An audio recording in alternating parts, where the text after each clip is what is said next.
MBR, I'm Rawdon Christie. David Speight has co-founded a construction intelligence software solution which helps construction companies bring together all the tasks involved with running a property development in real time. David worked as a labourer, carpentry apprentice, foreman and project manager at Fletcher Construction before setting up Acute in 2015, and he joins us now. David, thanks for coming in. So, first of all, very quickly, explain what a client is buying when they take up Acute.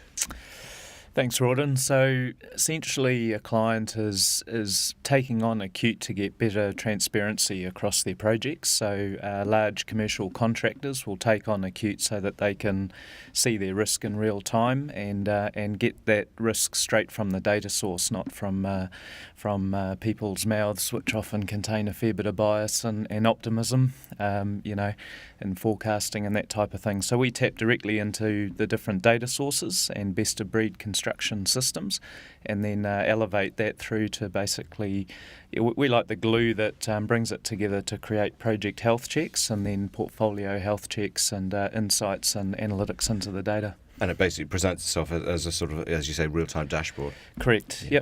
Yep. Why did you set it up? So Antonia, the other co-founder of Acute, and myself were involved in construction, as you mentioned before. So I worked with Fletcher Construction for 5 or 6 years, and we were involved in large commercial projects at that time. And Antonia was on the other side, so she was managing projects on the client side for Nestle, Hewlett-Packard, people like that. And so from both of our different angles, we saw that there were sort of big problems that in terms of bringing together the performance of projects and really just allowing people on the ground to make better decisions and to have access to information instantly. So there's so many different segregated data silos at the moment that you get a lot of barriers essentially for trying to understand what's happening, and you're relying on manual systems to bring all of that together. So when you do view performance, as an executive or as a project ops manager, etc., you're often viewing out-of-date data, and as I said before, you're sort of relying on bias and people's opinions a lot of the time. Yeah, I mean, were you looking, whilst you were working at Fletcher's, were you looking for a project or a business? Were you thinking about, I want to become a businessman, I want to get started up for myself, and then you found an opportunity, or was this a case, I've just got to solve this problem or make things more streamlined? Yeah, so look, it was a bit of both. I guess we had a bit of an itch to do something, and so we were looking around at that point in time, whether it was going to be property development or thereabouts. But once you start looking for opportunities, then sort of opportunities start popping up, and so this was one particular area, and Acute, when we first had the idea, was a fair bit different from what it is now, so it sort of morphed into something else, but we definitely saw a problem there in that general area that needed solving, and then so that's really, once we committed with the Ice House and a few other entities, and we went out to the market and validated the idea, that was the real trigger just to get going on it. We saw a big opportunity at that point. And what makes, in your experience, the construction industry so hard to navigate? It's such a complex industry. I mean, next door you've got the Icon Tower, going up there, and you can just see how busy it is on that job, and there's just so many different avenues that need to be managed and faces that need to be managed. So I think people underestimate a lot of the time the complexities of construction, and when we were involved in some of the larger projects with Fletcher's, and they're by no means the biggest jobs that they run, but we were pushing sort of $13-14 million a month sometimes on those.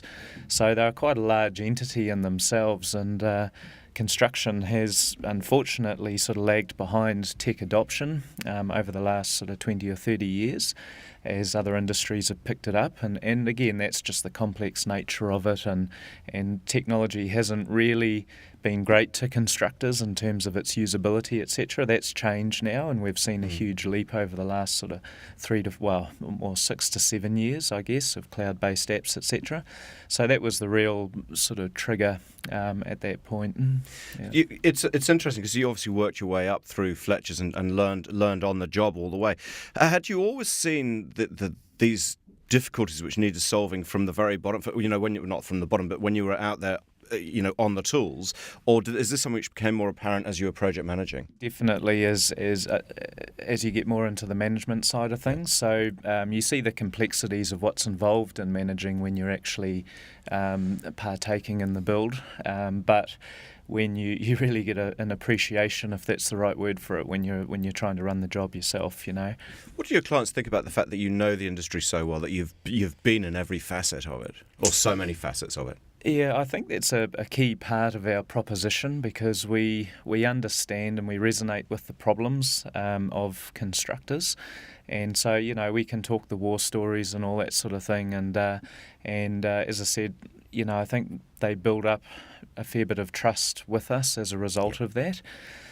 Tech is you never have an end-to-end solution right at the start, and it's always a journey that you go on with the customers, to get to that point, because nobody really knows exactly what they want right at the start as well. So, it's a matter of building up their trust and then, knowing that they're partnering with somebody who can, understand their problems and go a long way to solving them and work towards that. So I think that's where we're quite unique in that respect. What sort of support have you had in growing the business, the advice that you've had on your journey?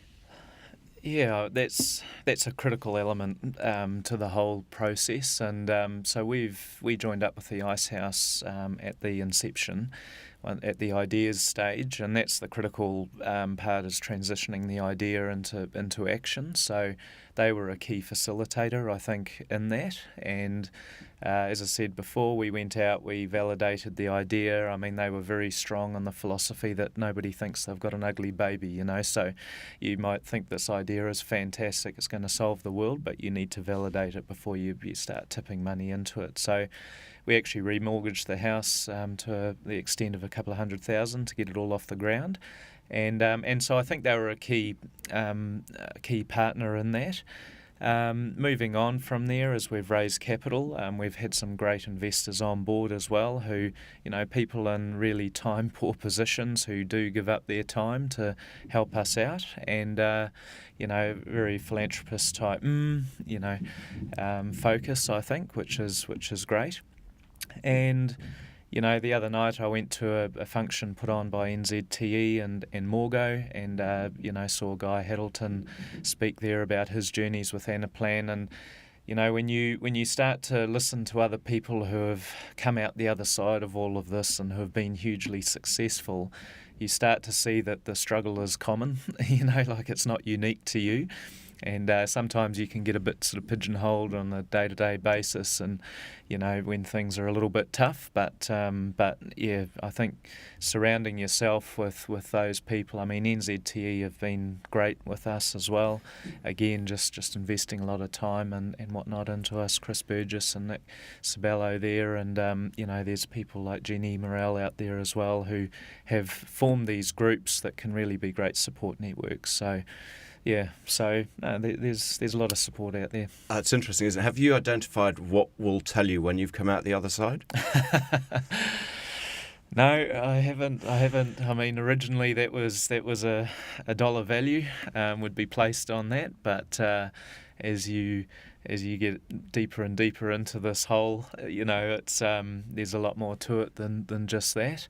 And it becomes a challenge, that you want to change the industry, and you get such a kick out of people using your software and actually, saving them time and just stopping, things hitting the fan, so to speak. So there's a lot of satisfaction in that, and if you can do that on a grand scale, then I think sitting back at the end of the day and reflecting on that would be a great feeling. And the next step for you is Australia. You're off to Australia now for the big brave future. I mean, how important was it for you to go to Australia? It's always so. Acute's always been a global ambition, and the last 3 to 4 years has really been about getting the product market fit right in New Zealand. we released very early, and you get a lot of feedback, which is quite a stressful time. Sometimes you think you've released this wonderful product and people actually use it, and then you're evolving it from there pretty full on. So Australia has always been the logical sort of next step, and we've been backwards and forwards there quite a bit now over the last year and a half. So now's the time to really set up base there and be in a position just to push it along. And you've had good advice from people who know the Australian market a wee bit and who have warned you who have told you that it is going to be different? Yeah, correct. Yeah, we've got a good set of mentors on board, and a lot of our construction companies that we're working with at the moment have partnered with contractors in Australia too. So, yeah, we've also been within the industry in Australia, with prospects for the last 6 to 8 months. So, yeah, we've definitely got a good understanding there, and construction is construction. It doesn't change too much in its processes. It's more the scale that you're dealing with is what changes. So it's aligning yourself to that scale of the company more than anything. So apart from scale, what other differences are you expecting? Well, I think we've heard, that Australians are far more contractual than New Zealanders, and look, the last 4 years from when we started, it has been a journey, and a lot of our clients have come on board for that. We're now transitioning into providing a value proposition for large entities, and so, we expect that that's going to be a bit of a different relationship than what we have with our current customers. But we're ready for that, and we're certainly ready to leverage off that and even go further afield. Although you say it's always been the plan, is there an element of spreading your risk as well, given how New Zealand construction has some severe hits in the last year, collapse of big companies and that sort of thing, or is that just an added advantage? Oh, I think it's an added advantage. So yeah, I mean we're ready for it, and we're really looking forward to getting across there. So you've got partnerships with over 10 tech companies who are providing other solutions for construction companies. So how did you find them, and what have these relationships brought into it? Yeah, so we've partnered with, Oracle, Aconex, with PlanGrid, who's just been bought by Autodesk, and we've Microsoft partners as well, and quite a few others. So really, they have been a big catalyst for our growth into Australia, and we value add on top of their products. So they're a fantastic way for us to scale, and as long as we're providing value to their products and to their customers, then they will promote us internally as well. So that's where we're really finding we're picking up a lot of traction with a couple of those key partners now, who are based in Australia and have pushed through Australasia especially. So yeah, we're really excited about working with them, and as I said, there'll be opportunities further afield. One of those partners operates out of the States as well and is based in California. So so there's some big opportunities there. So tomorrow Melbourne, next week LA. That's right. David Speight from Acute, thanks very much. Thank you, Rawdon.